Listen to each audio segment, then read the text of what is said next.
Hello, sports fans. If you're wondering what this is all about, it's going to be a little hodgepodge of some tape that I think all you people in Abilene might like to see for a while. Anybody remember this sticker? Anybody ever stuck it on a box as they dropped it off, or maybe a mirror in a BOQ room? I got pictures of that here somewhere. How about the shirt? Anybody ever wear one of these? I used to wear this under my flight suit. When I had a bunch of grunts on the back, I'd go back to the urinal and zip my suit, show them what I thought they were. Most of the time they got a big kick out of it.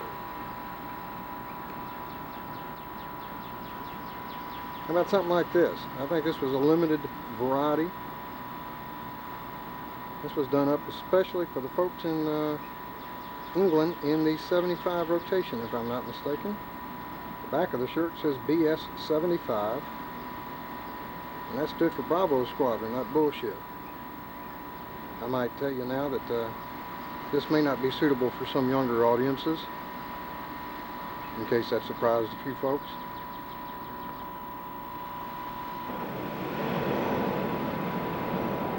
Taking you back in history, this is what it was when I showed up in 1972. Sometime after that, we changed to this, and I don't have to apologize. I don't have a squadron patch for the old squadron. 463rd Tactical Airlift Wing, and this is what most of us proudly wore. If you care enough, send the best. I got some more pictures of that along the way, usually moving.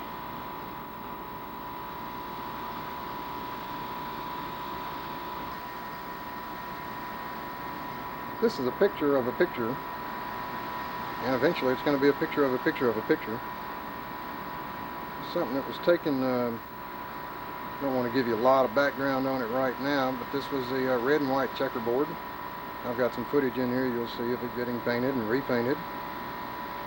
Just wonder how many of you remember that right now.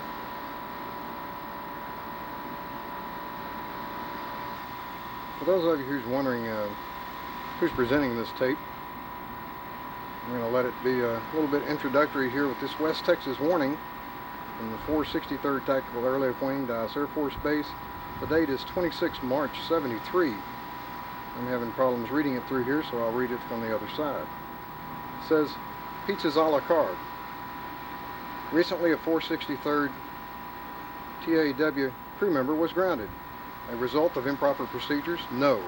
The man was carrying 2 warm pizzas across a busy thoroughfare between intersections and was struck by a 71 model 2-door giant anchovy. Primary cause factors were determined to be negligence on the part of the crew member in not ensuring clearance prior to crossing the roadway. Crossing between intersections, the individual required a couple weeks of intensive care in the hospital. Was the few extra seconds he was trying to save worth it? He didn't even get to eat the pizza. I don't think Motley got any pizza that night. I think most of the guys there really didn't feel like pizza that night. I still may not tell you who this is until later, in case you want to guess. In March of '74, we were fortunate enough to go to Frankfurt, Germany on a rotation. In our barracks there, we were people walking up down the halls all the time wondering what was happening. We did a lot of that also. But we had these signs printed up, put it on the entrances of each hallway, trying to keep people out. Didn't work, but I thought might be unusual to see after all these years.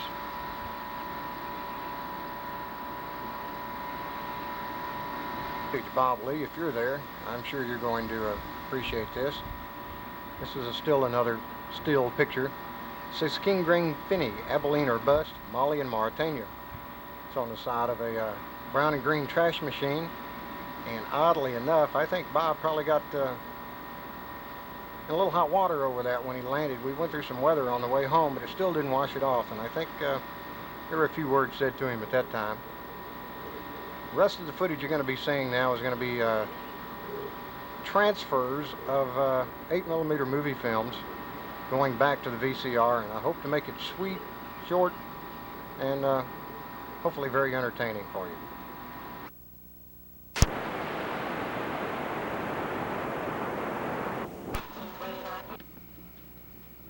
This first bit of footage here You can see Rasmussen up in the top bunk trying to burn a fart, believe it or not. This is in our VOQ room up in Goose Bay. We went up there with Roger Asp as a en route support team. Spent 7 or 10 days in lovely Goose Bay. Told you you'd see another picture of the Fox Brung It. Probably see that several times before it's all over.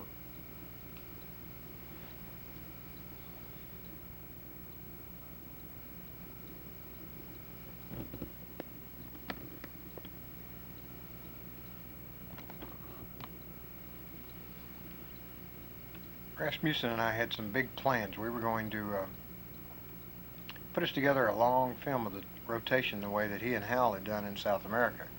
Budweiser was going to be one of our main themes, mainly since we had one of those with us everywhere we went.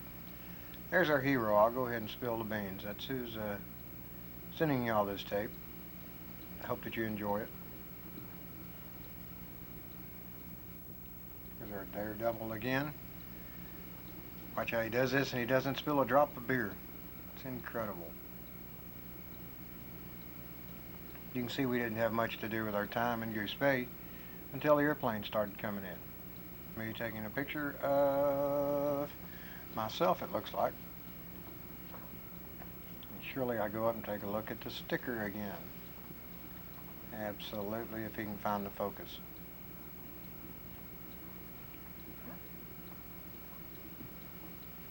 Not the best in the world. Looks like old Flegel above us took a better picture than we did in this case.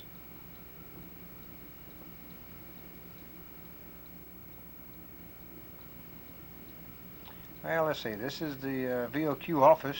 That was Rasmussen again. We got obviously a crew coming in.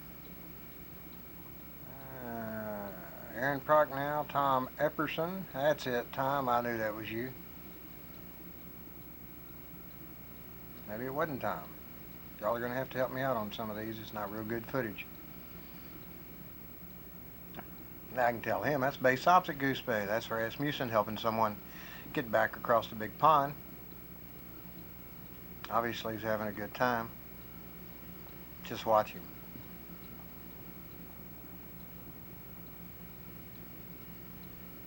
Surprised his head didn't collapse.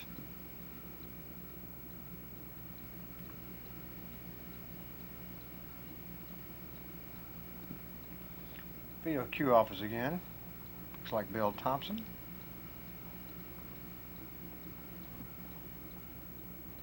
This is Ron Brown calling home, telling him he drug his tail skid when he landed at Goose Bay. Hey guys, I got bad news for you. And the rumor was that one of the reasons that Ron drug his tail skid landing there, and I think that rumor is coming right up here in the next footage. This was the first trip I think we had made with female crew chiefs or maintenance troops. And there they are. The rumor was that one of those two lovely young ladies had landed the plane or was up there bothering them. I don't know what the real story was, but hard to say. Castle in Germany.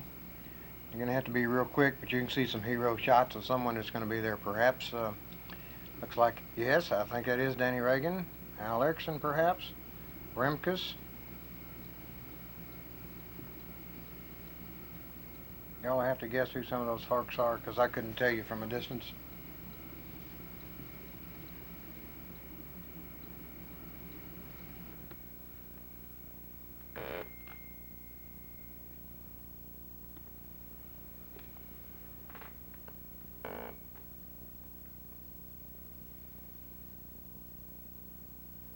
Looks like Hal Lewis and maybe Messer and Reagan.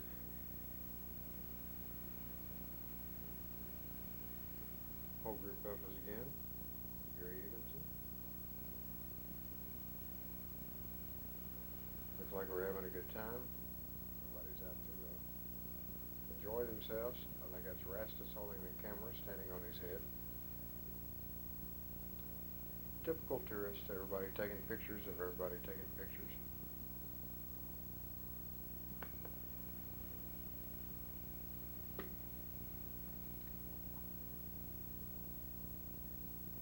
Reagan and Rimkus again.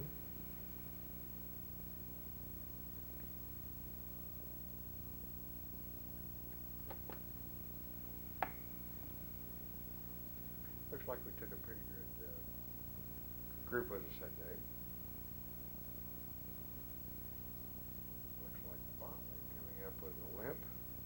I know it's Bontley because I recognize those pants anyway, anywhere. Good job. He is walking with a limp. He must have been behind us a good bit of the way, and I didn't realize he was there. Just start some footage in Madrid, Spain. On that same rotation, we took, it was 2 crews down on one of the Rota Canitra runs. We took 2 crews and we picked up 2 missions at one time, so we got to spend the weekend in Madrid. There's Hal Lewis taking a picture of me, taking a picture of him. There's Hal and I both on a seesaw at some park there in Madrid.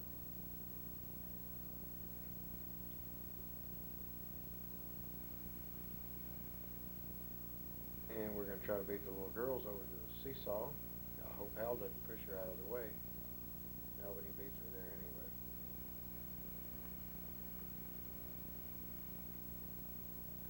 You'll see some strange faces in this, and I'll tell you who they are in a minute.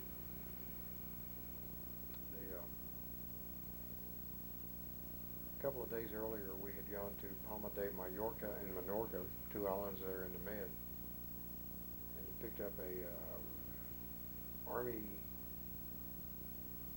radar specialist or radio specialist that we took. It was on our way back home. There's Rasputin on the same slide. He's a little bit too big for it, it looks like. There's Bob. So anyway, we had picked this girl up in one of the islands on her way back. I used to say about Rasmussen that he could have fun in a tree by himself, and it looks like he's up in a tree by himself having fun, but I think it's actually a telephone pole. Anyway, we picked up the one girl, the Army specialist, on her way back to the States, and then 2 Canadian school teachers or students that were there for the summer. So the 3 ladies you see with us, there's more than 3, I can't explain it, are the Army radar specialist and the 2 school teachers, I'm going to call them. This is the Prada. They're in Madrid.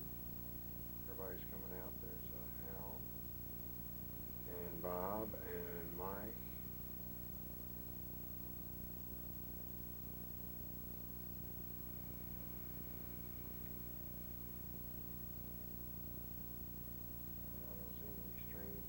I don't know are strange.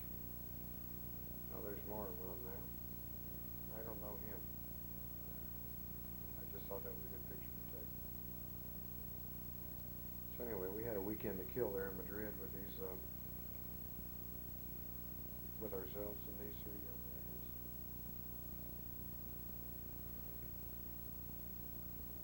This is Colonel Miller's there in Madrid.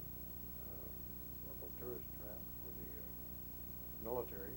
If any of you have one of the big early ships in your house somewhere, it probably came from Colonel Miller's. He was known for the Spanish fregatas, soap, and various other items. But that's a quick shot of his place. It's a bullfight we went to that same weekend. I got about 20 minutes of the bullfight, but I'll spare you that. There's Raz and Hal. Raz and Hal. Mike and Mark and Bob. A little bit of bullfight. And that's us leaving the bullfight, so I did that well. There's Hal, Mark. I told you this would be X-rated at times. This was a pillbox outside our barracks, or outside where we were staying in Rota, Spain. Seems like we broke an airplane there and were there for quite a few days. This is on the beach at Rota, which is a Navy base. mailbox here. There's your hero, drinking 2 beers at once. I said Budweiser was going to be one of our themes throughout, so we tried to carry that through. At least we had an excuse. So we're out on the beach. Raz has been trying to teach Marv how to throw a frisbee. Marv is not a real good student. And I don't know that he ever learned how to throw a frisbee. If you want to get a beer, now may be the time to do it. We'll be back in about 3 minutes. Because I got some footage that you don't want to miss.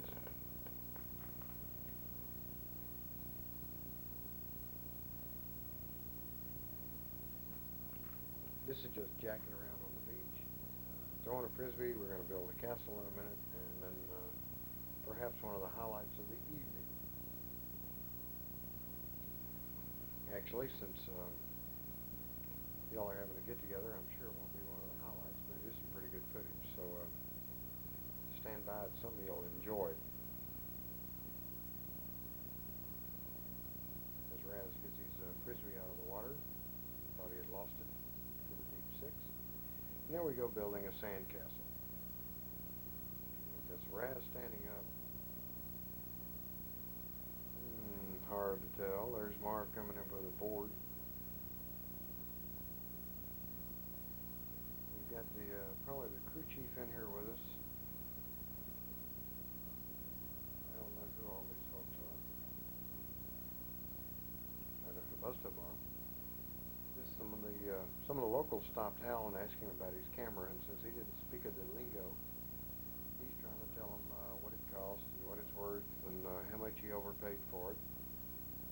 And he decided to write it out there in the sand. And they were very happy, very pleased. And as we go back to making our castle, I think you can see them walking off in the background.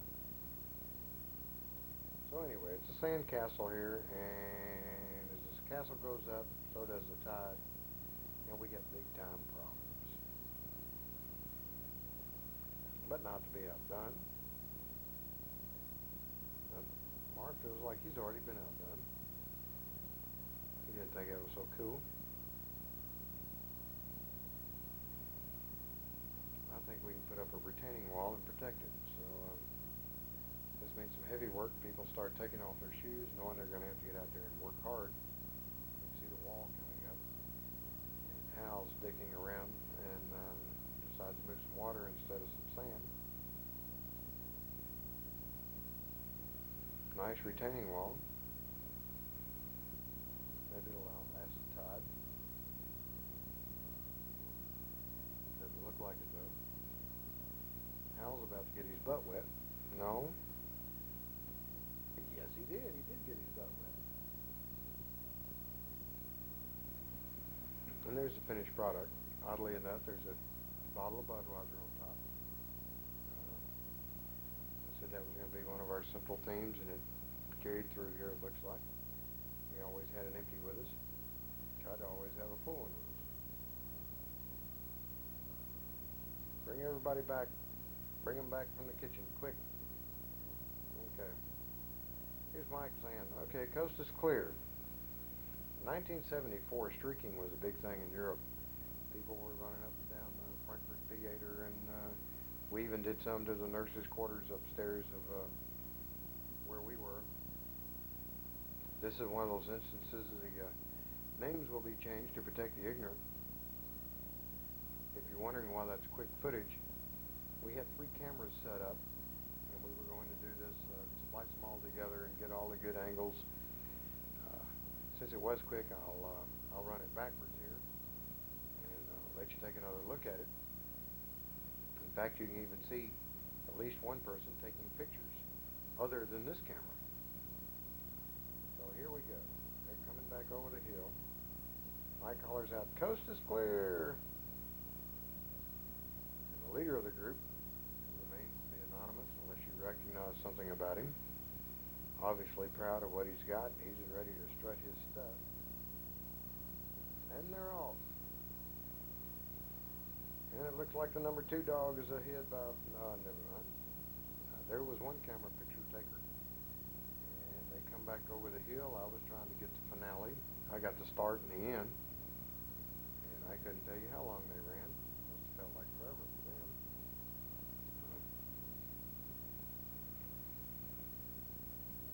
But there they are, getting dressed again. This is the footage I like to call Moon over Rhoda. You'll see very, very soon why I call it Moon over Rhoda.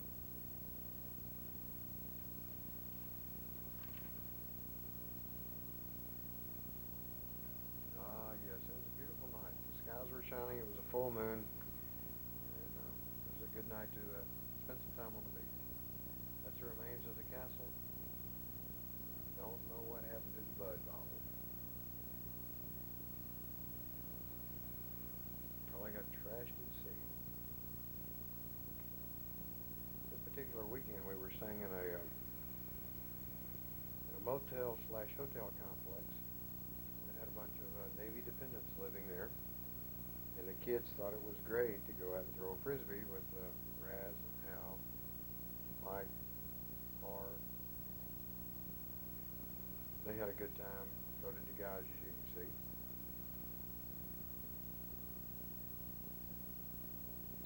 I took a picture of that open door because it seems like there was a good-looking woman that kept looking outside at what we were doing. Tie it all in together, and you'll see it in a minute. You may not see the good-looking woman, but all of a sudden a frisbee round up on the roof, and we thought it was over. And Rastus came crying to me, "What am I to do? Oh, woe is me." He's just really heartbroken. He's praying for a tornado or something to come blow it off. Then he gets up there himself. Look at this. What a guy.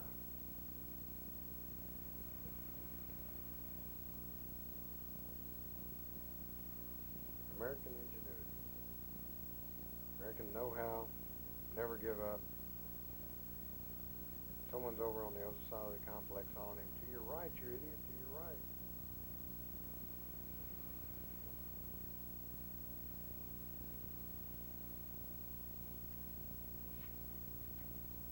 But he feels like he's getting close, and we keep telling him he's getting close, so he's going to keep going after him. And lo and behold, got it. Yeah. Eureka, he says. He's a happy kitty. And the kids in the bottom are happy again. And then he goes in those doors where the good-looking woman was. And then he comes out the door on the bottom with a smile on his face, and we thought it was because he had gotten his frisbee back. I guess we'll never know.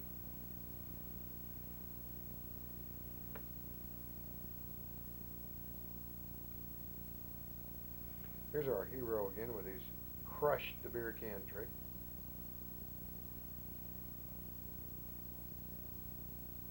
Yeah, big time.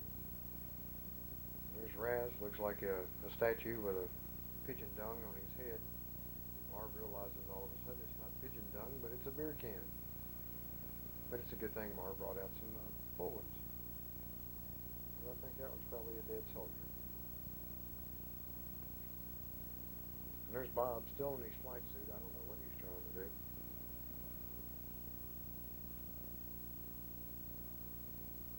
Some footage back in the room now. This is back at Frankfurt, I believe. There's Denny Reagan and Terry Messer and Danny Rimkus taking a picture of me taking a picture, if that's me taking the picture. Here's Bontley. Looks like Rick Lindahl in the background.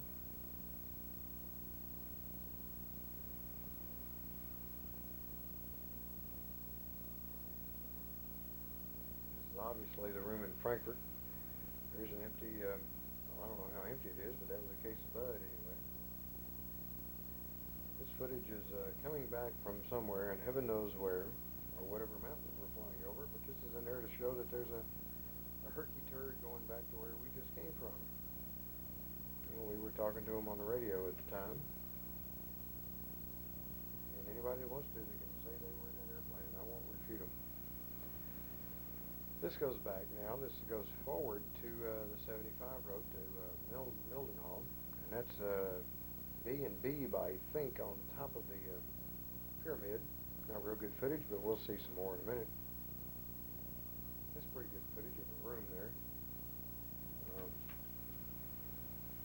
I can see George, and I can see Jay Block and Ernie, Ray Barnes, and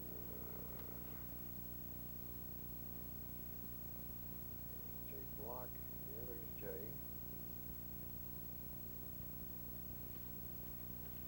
Bob Lee, Sue and Marv.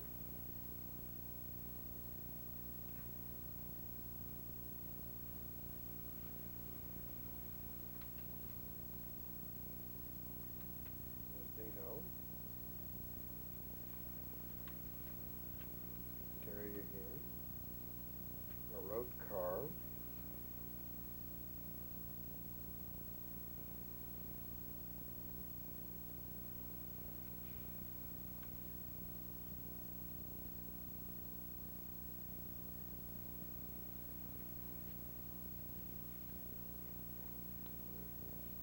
That footage was at Madrid where we saw the SST. This is Shippey Hills. Well, someone's on their way to England. That's where we caught the trains to go to. I'm sorry, on their way to London. That's where we caught the trains on the way to London. If you look real quick after this footage, there's a clip of London Bridge. I told you there wouldn't be a lot of sightseeing here, but it's hard to splice some of this out. There it is. This is Piccadilly Circus. While it may look like it's some scenic footage, it's actually got another hero shot in here somewhere. Rastus is over there doing some sightseeing and shopping. That's not him, but that's him. He's going to show off all the goodies he's bought. I think he's buying psychedelic underwear or something over there. He got some of those shops where you can buy it all.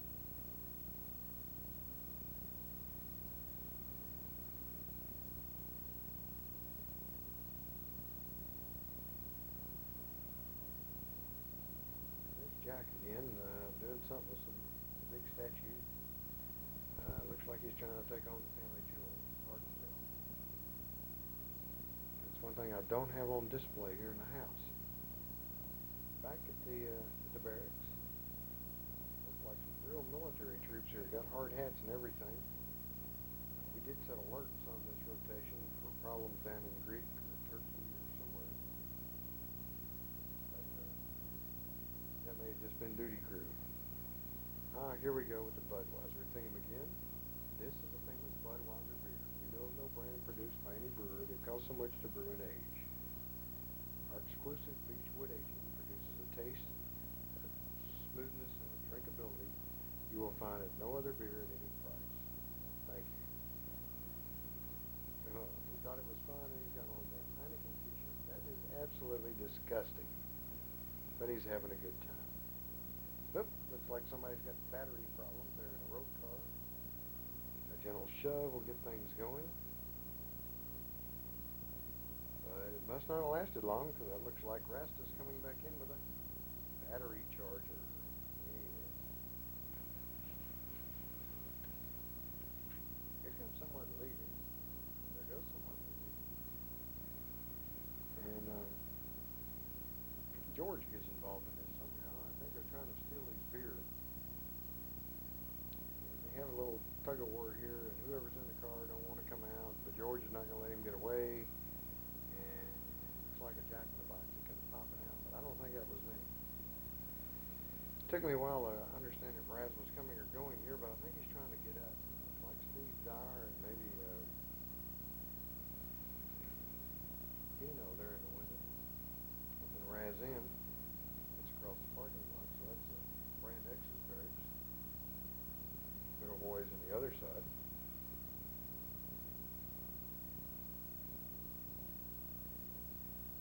Another quick footage of the pyramid. Now here's Bob telling the girls what to look for in London or Scotland or wherever it is they're going. He's got all sorts of maps and tourist brochures. He ought to be a travel agent. It's Sue and Dina, and B was down at the bottom. be sitting in Jimmy's lap. Looks like Dino beside her, Steve Dyer, Ron Brun.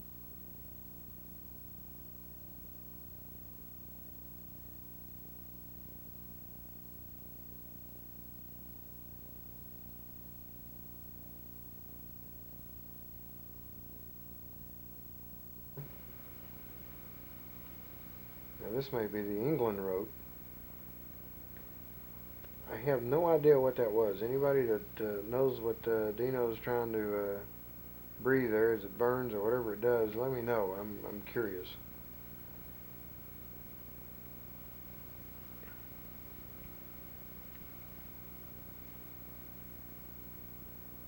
I think I decided that some of these people may have been some of the local color. I think that gal there may be someone that is that the colonel's daughter or something, Bob? I don't remember who that was.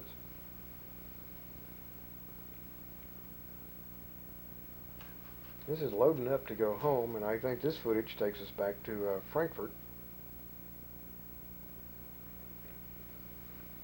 That's Ray Barnes and Bontley loading, heaven knows what, that may be a Globe bar. Those are ships on the left from Colonel Miller's. Bontley, another cock-smoking pipe sucker. I'd almost have to say Dave Lawrence was in there because Dave wanted to make sure his grandfather Clock got the best of treatment. And that's probably Dave there on the left as Bontley waves by. And I think everybody agree that's probably Frankfurt BOQ instead of Mildenhall. But anyway, there goes the truck with all the goodies on its way to the flight line. Another crew going home. And that looks like a crew. Instead of going home, they're probably going out for a last-ditch shopping spree. Someone saying they got some fish with them. C-130s, all primed and ready to go back to the States. And the eyes of Texas are upon you because they got a Texas flag hanging out the top. Look at that.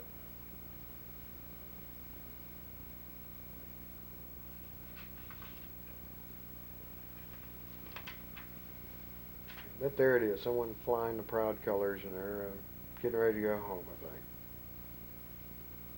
I don't know where this was taken or how it was taken, but that looks like me asleep over there in the seat. Looks like I'm having a jolly good time.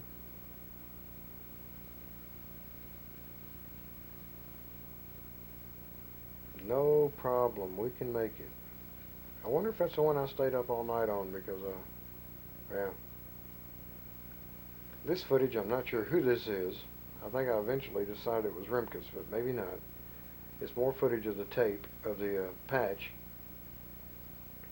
which is not in focus, but it is a patch.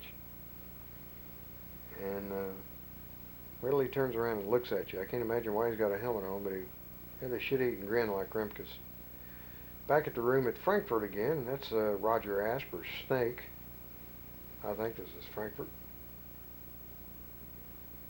There's Bontley with his limp again. He's got a cast on, so it's obviously Bontley in the same footage we saw earlier.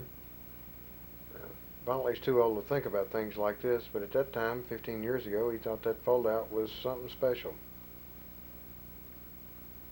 He's a senile old fool now and doesn't think about stuff like that, except every once in a while, right, Libby?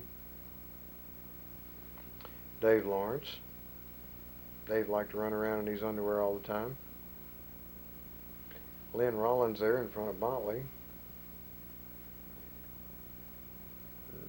Can't tell who that is behind Lynn. Obviously playing chess. If you look around the room, you'll realize I think Dave's probably the only one without a beer in his hand. But he sure looks serious. Bontley has to come back over and get in the picture.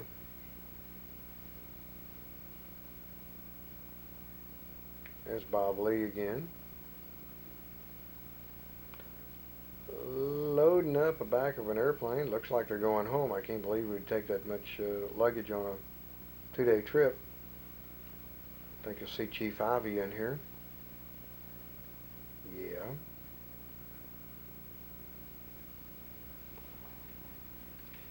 I think this footage is here only to show you what the weather was like in Mildenhall. This is someone shooting an instrument approach, and all of a sudden the guy on the left seat says, "Wait, wait, I think I see something. Yes, I see yellow lines. This is probably the runway. Let's turn a little bit left. Ah, yes. And the numbers say it's the right runway. Why don't we land here?" Obviously a pretty good landing. That's what the weather was like in Mildenhall a good bit. Might go a week without seeing the sunshine unless you went flying. Now this is back at Frankfurt again. That's my refrigerator. The officers club there only had Heineken, Beck's, and Löwenbräu. And I couldn't handle those, so I kept Budweiser and refrigerator there in the BOQ. And okay, looks like Ron and Bill and Bob. Maybe Ray Barnes. I don't know who that was setting up.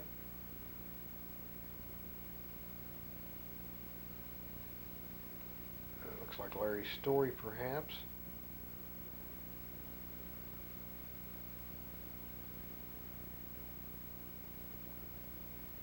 Don't give up on me. We're still coming. This is on our way to Africa. We stopped in the Azores. And this is all the beer and soft drinks we loaded up, just for the crew we took over there. It was a long trip and a long mission. We had to buy our own beer, and the Azores was a place to buy it. A few little villages on the way into Bamako.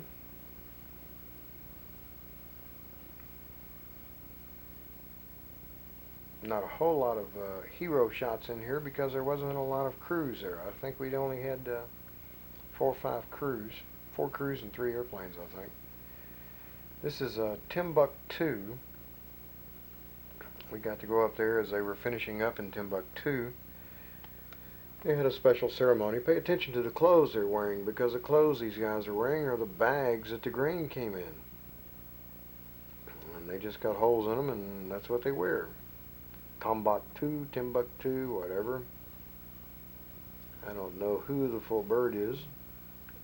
There's Sergeant Jim, Jungle Jim, Jim Archurch, whatever. Load meter there on the left, flight engineer in front of him. There's our hero again. Nice shot. Found something he could handle there for a change. A lot of similarity.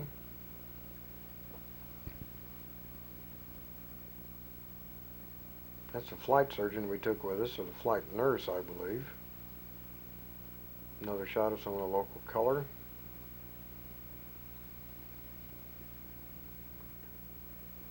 This is still in Timbuktu, one of the refugee camps where they were bringing in people so they could get the grain we were hauling in there.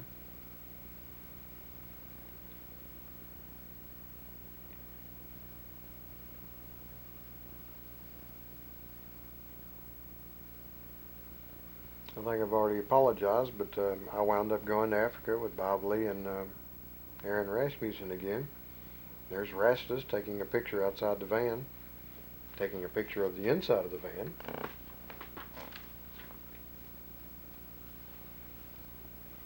That's the hotel we stayed in, the Hotel Donamici, we called it, taken from the air on the banks of the mighty river. This is where Terry Messer landed short. I couldn't tell you for my life the name of this little place we were going. He landed short of the runway there, though, and Bob and Raz had to give him a lot of grief. You can see he's quite short, Terry. Bob thought it was marvelous and had to show where he knocked up all the loose soil and whatever. I wish I had sound on this, because Rastus is raising hell over here on the other side, acting like he's going to ground him for 2 weeks. I'm not sure what he's saying.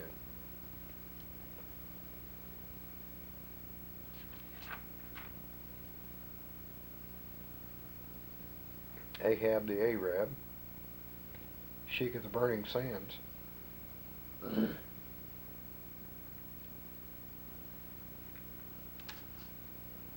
That's the flight engineer on the camel.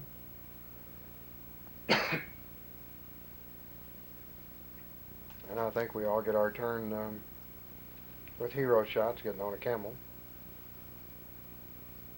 For those of you that don't understand, it was a short flight from where we were going from Bamako to this little field. So we put minimum fuel on board and max gross weight there on the green, so we could haul as much as we could at one time. So on the return flight, the airplane was really quite light. It was probably the lightest that most of us had flown it before. And we got a chance to see how well it performed, low level, high level, fighter pull-ups at the base, short field landings. There's Bob on his camel.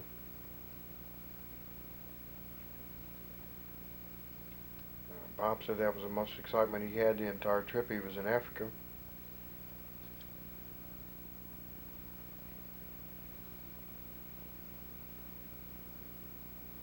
Another hero shot. He's trying to say something to us, but I couldn't understand it.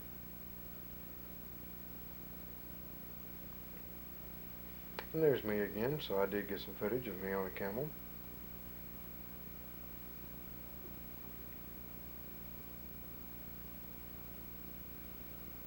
Let me down, let me down. I don't like it. I don't even like horses, and that's bigger than a horse. In the shade of a C-130.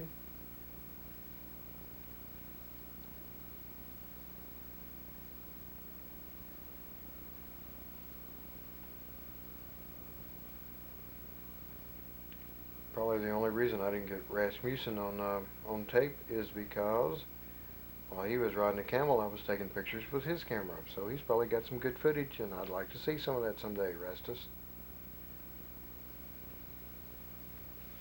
This is all the grain at Bamako, waiting to be hauled to the different areas we were taking it.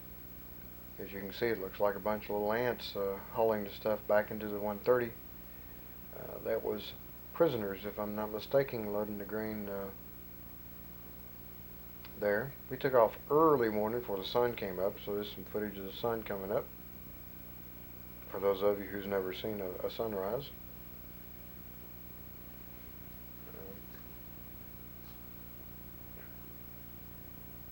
On our way back one day, lightweight, get a feel for low level and how fast you're going.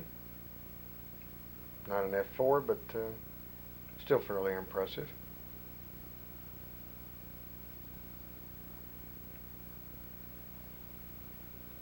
Did some things I've got on footage that I'm not even going to send to you people. There's somebody on their way back. I was afraid I couldn't change enough names to protect the ignorant if sent some of the footage I've got. The air diverter valve stuck open, if I'm not mistaken, and we certainly didn't want to spend the night where we were. So this is a Russian-built truck that had a 24-volt battery system, and we grounded out the truck to the plane and used 2 jumper cables to hook up the positive post and got started that way. Some of the crew members around the patio of the hotel. This is taken from my balcony. And the reason all the kids are running around out there is probably because Rasmussen is throwing candy off of his balcony. And the kids love that. They love to see Ras come out there and a tall, blonde-headed kid throwing candy out. They got a big kick out of that. At night, when all the kids left and we started drinking beer, we tried to throw beer bottles down there into the pools. There's Bob trying to break an altitude record. This is before the H models came out, so he probably came pretty close to breaking an altitude record here in an E model at just about minimum gross weight. This is obviously the #1 engine shut down. We took off and shut it down right after takeoff because there again we didn't want to spend the night. This is not the same trip he was trying to break the altitude record on. But that's what a prop looks like. That's the Marine house, the guards at the embassy were Marines, and they had a house there with a swimming pool where we used to go and spend our spare time. On Sundays we had a down day, and we played volleyball and softball with the other Americans there, Peace Corps and aides. There's Bob discussing politics with one of the, I'm sure what he considered one of the hippies there at the time. It's hard to say I got a beard like that now, but it's not near that dark. It's got a lot of gray in it. 2 flights a day came into Bamako, and they were both Aeroflot, so that must be an Aeroflot airline coming in. I don't know who this guy is, and I don't know whose crew I was flying with at the time. I'll plead a little ignorance here. I did fly with other crews, Bob, so this is probably not on your aircraft. If you're wondering what's happening here, and I'm hesitant to say what's happening, if you'll look around his ankles, it looks like he's got a rope there. That's really not a rope. That's his underwear flapping in the breeze. And this young man is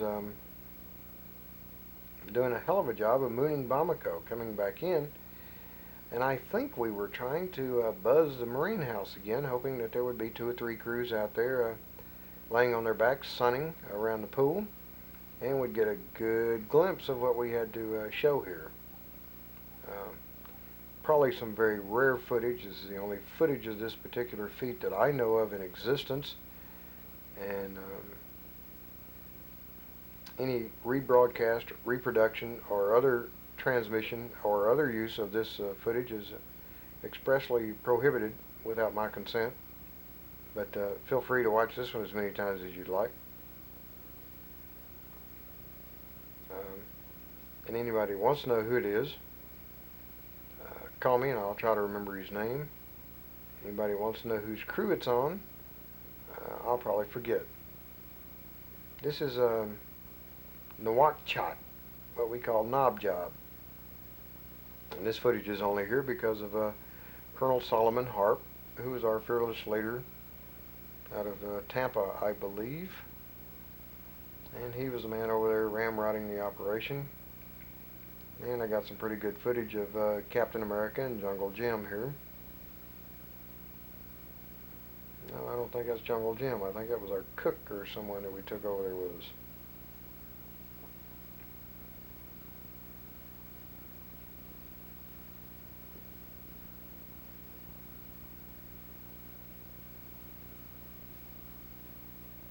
That's why we were there. We were hauling grain sorghum furnished by the people of the United States of America. That's what we were hauling in and out of all these, the different places there.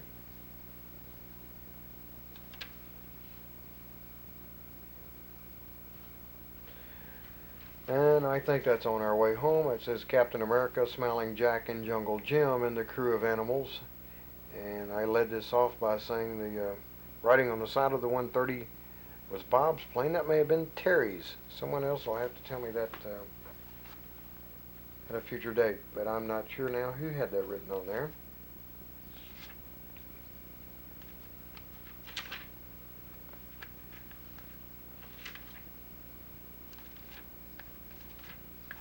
That was Jim Upchurch carrying one of our souvenirs back.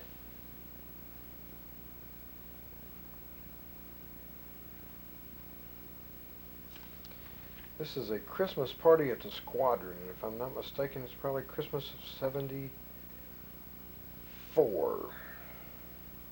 There's Ron Brown and Terry. This was actually at the squadron.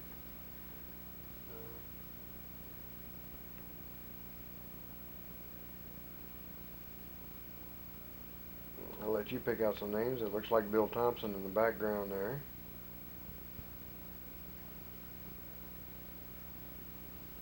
Scott Stuchel, it looked like, walking across.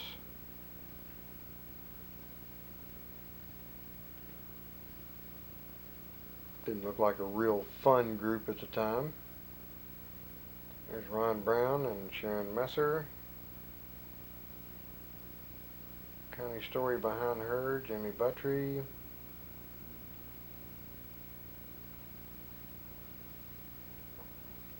A nice C-130. Colonel Dick Simpleton. Anybody remember the, I'm sorry, Dick Simple. Anybody remember the Simpleton?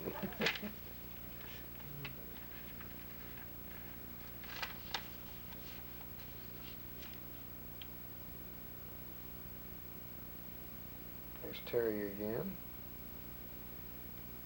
Looks like some of them have pulled him up a seat.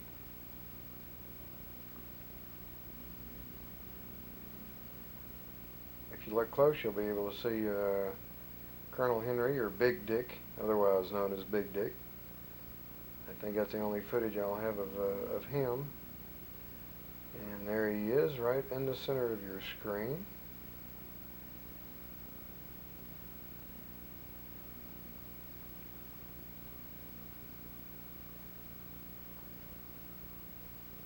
I think that's Aaron Prochnow and Al Erickson.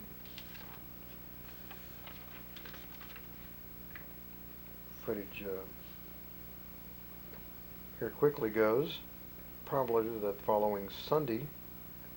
Yes, and this is in our house on base on Texas. That's the Dyers laying in our floor.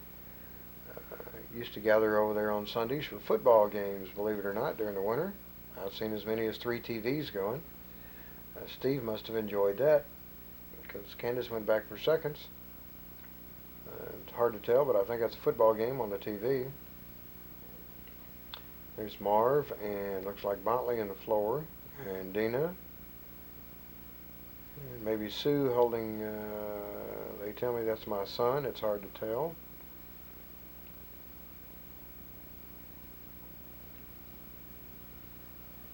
There's Bee in the kitchen. Isn't she sweet? Along with Sue, they're in there slaving, trying to keep these people fed and happy. But as long as most of them have beer, they don't care.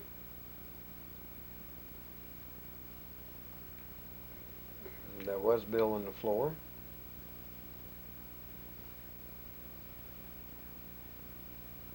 There's Candace. That's some of the Rugrats that were there that day, so I can't pick them all out, but someone there might be able to recognize one of their children. I told you I'd show you footage of this thing getting painted. This is the night it was painted. Went home and got the camera. This is the next day. There's Colonel Smith. TC, good to see you. Ron. Looking to see what it looked like. We thought we had done a hell of a job, by the way. I mean, the 73rd had some paltry little painting on theirs, and we kicked their asses big time, because that really showed up well. We felt like we were fighter jocks at Nellis or something there with the end of our building painted. This was really something. The squadron had gone to North Carolina for the most part, and 3 of us were left there. It was Ron, Sherman, and I. And we decided we'd paint it up, do something a little special that weekend, surprise everybody when they came back. This is what it looked like from the flight simulator building. If you look real close, you can see it through there, even on film. But it was quite noticeable, even from across the base. You could still see the end of the building. We thought we had done a hell of a job. But then about 5 days later, it was decided they didn't like it, and Senator Tower, the infamous Senator Tower, was coming into town, and they decided they wanted the damn thing to look like a battleship again. So the 3 of us that painted it in the first place had to paint it in the second place. So this is some footage of us doing our thing and making it look like a battleship again.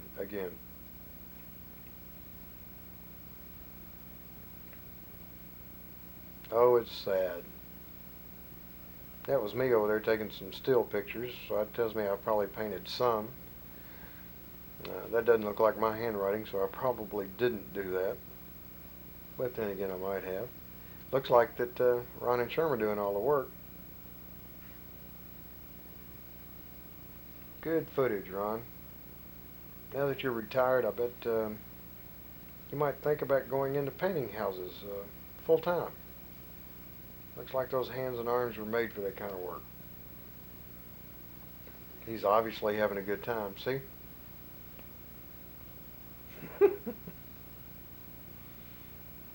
Congratulations on your retirement, sir.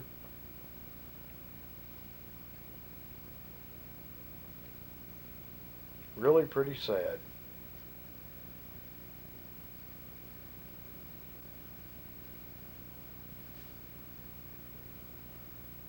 They'll know who that is or why he's walking by. But he didn't want to get involved. We were looking for help. There goes the 772. It really covered up very well. They probably left that corner there for me.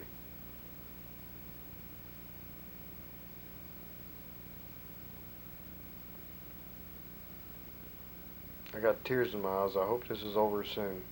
Yes, it is.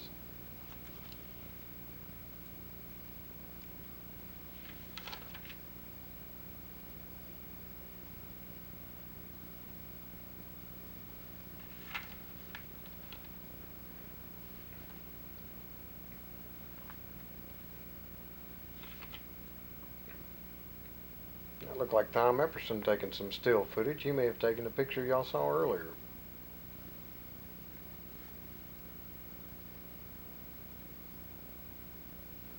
Get out of there. That's my oldest daughter.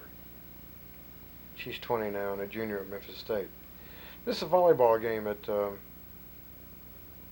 our house on Texas. And this is the remainders. Does anybody remember the picnic we had out at Cookie's place?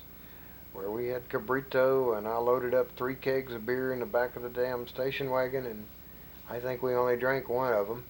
Anyway, this is a remainder of one of those kegs the next day and everybody came over to play volleyball and to finish off the keg. Looks like most everybody is taking life easy though. Probably a little bit burned out from the big time picnic the next day. From the big time picnic the day before. But there were still some hardy souls out playing volleyball.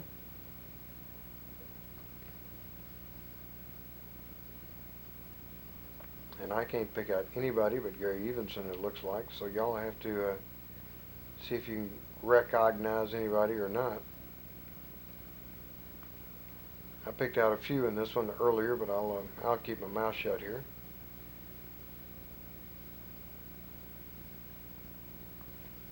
Except for right now. That's my middle daughter. That's Joanne. She's 16 and is a high school cheerleader right now. She thinks she's going to go over and tap the keg. And just last year, she got in trouble for doing something like that. So, I guess you never learn.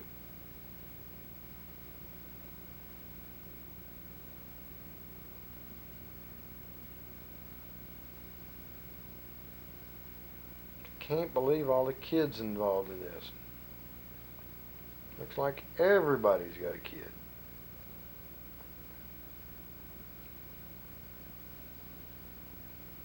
That may be Steve Dyer. It's hard to tell out there pumping the horse. I knew he was into bestiality and that type of stuff. Someone cleaning off the sidewalk.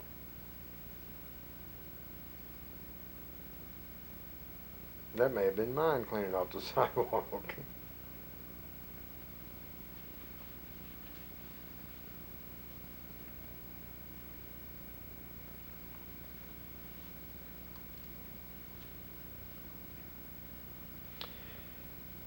My records show this is New Year's Eve of '74. And there's Bill. That's Bill's mother next to him. We had a big party scheduled at our house that night. There's Libby.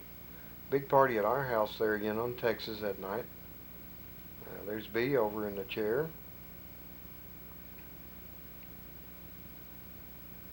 Bill's dad telling war stories. This is in here because there's Dick Henry, Little Dick. Probably the only footage I've got of Little Dick. And over in the corner, hiding in the dark, is Ron. They obviously showed up early to get a head start because very shortly you'll see the house full of people. Nope, that's footage down the hallway telling the two girls to go to sleep. They're there in the bunk beds, raising hell, and I'm telling them, calm down, we're going to have a potty. And here it is.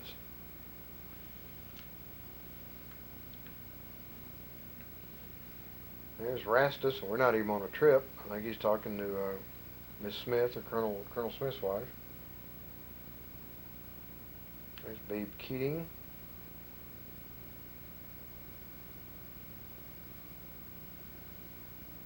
Must be midnight. I can't believe there'd be that much smooching going on. There's Lick Rendar.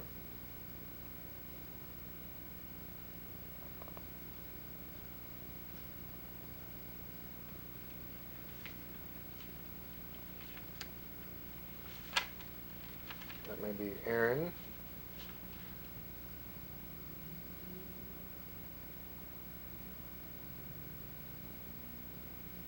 Bill Lattiser.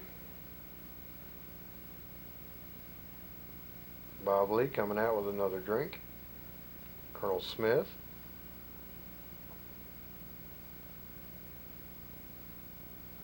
How are you, TC? There's B and Candace. Candace puts on a little show here. Just to think, somebody there tonight may have pictures of this, because someone takes a picture of her doing her thing. Click. I don't know who it was. Look at all the striped shirts and striped pants and plaids, and you people were really strange back then, you know it?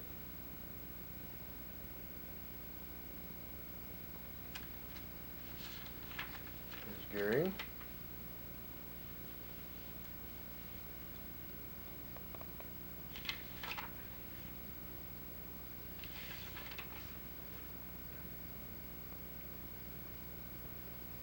There's Rick again. Babe Keating. She's going to flip you off, show you what she thinks.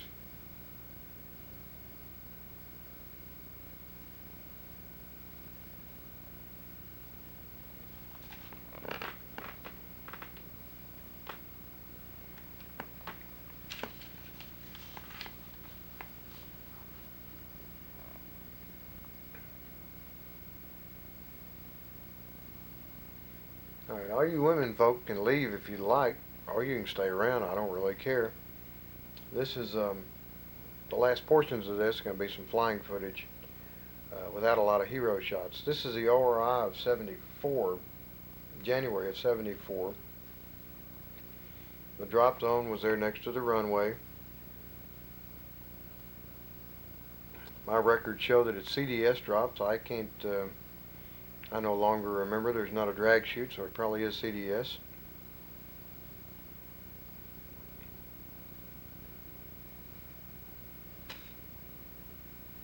I can't tell you who's doing what or who's in what plane, but you'll get to see some garbage fall out the back end here.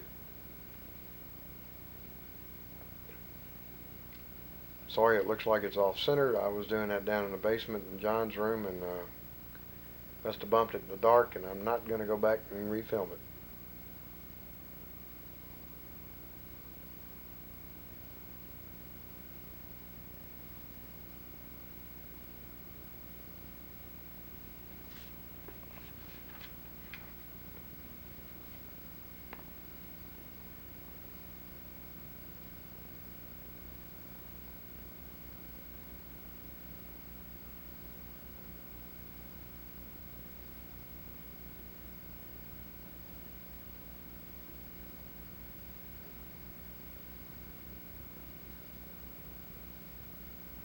We'll get some footage here in a minute where you can see all the chutes, see how close they are from all the, there you are. Looks like we did a pretty good job.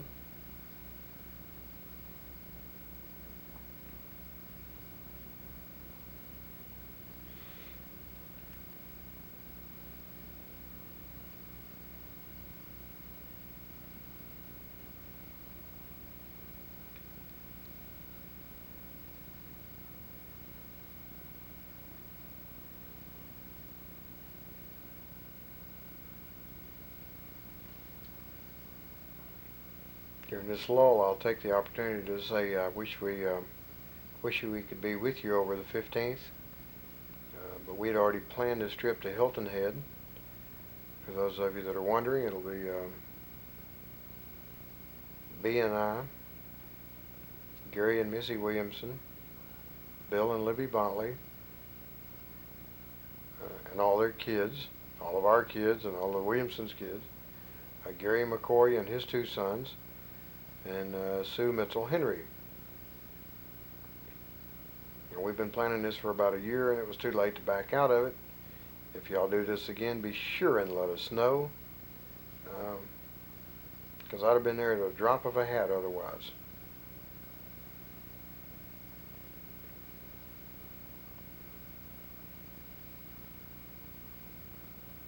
Looks like pretty good formations there, just like the Thunderbirds would fly.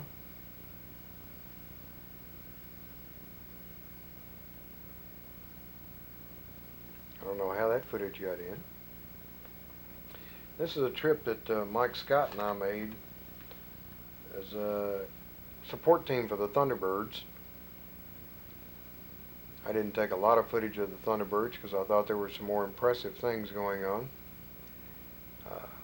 And the Thunderbirds thought they were impressive. Mike and I tried to tell them they were flying the same airplane we learned how to fly in, so and their wings weren't any bigger than ours, but they are fairly impressive. We took them up to Payne Field. This is in Everett, Washington. And the one I thought was most impressive was the Canadian Snowbirds. I think this is the only trip they make to the States each year is for this this air show out Boeing Field, or where the Boeing plant is right on the other side of the fence. So it's a little bit of footage of odds and ends. And there may be a hero shot or two of Mike in here.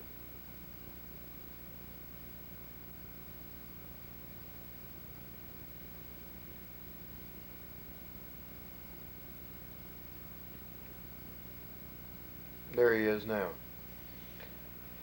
Thunderbirds got these exotic cars to drive around while they were there, and they gave Mike and I and the rest of the crew this, whatever that says, Edmonds Community College, gave us a van to drive around, but we were proud of it nonetheless.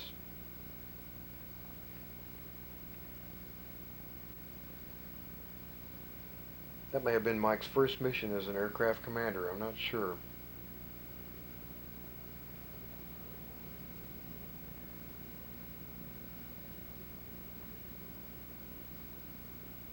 Hopefully that's all you'll see of the Thunderbirds.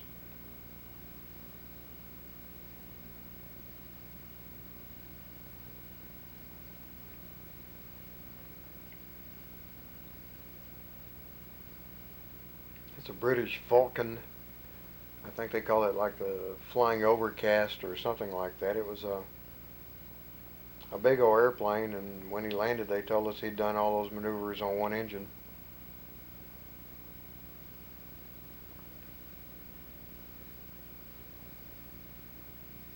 And there it comes in to land.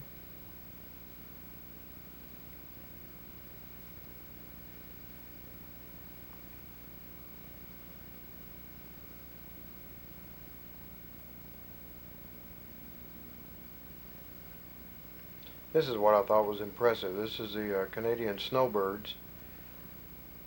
They take off on the runway. It looks like that mascot were coming in on the ORI a while ago. A lot of airplanes on the runway at one time. They're flying a Tudor that looks like a T-37, but it's a single engine jet. And they were most impressive.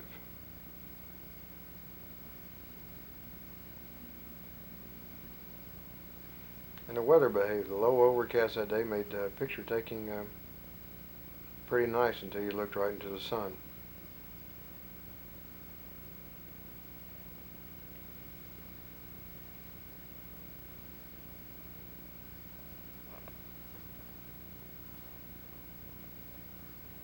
I am going to take copies of this, by the way, to Hilton Head with us. And we'll sit around and Watch it maybe the same weekend y'all are watching it in Abilene.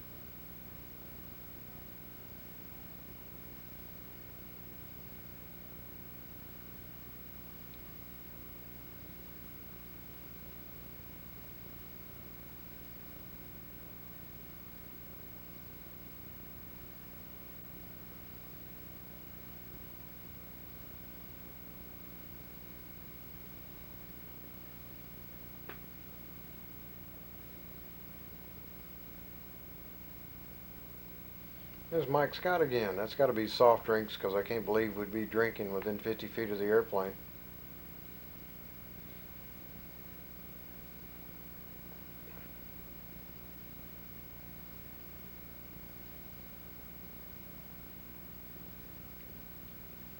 This is Professor Art Scholl in a Super Chipmunk, and I just found out last week or 2 weeks ago that he was killed in the filming of Top Gun in the flat spin where Goose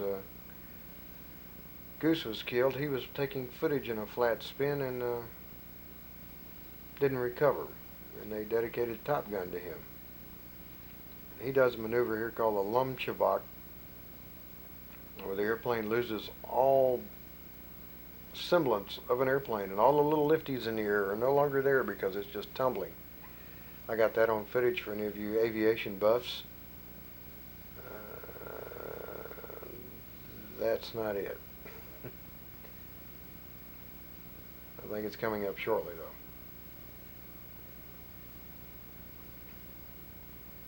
though. One hammerhead stall, you've seen them all. Here it is. Watch what that airplane does. Absolutely incredible.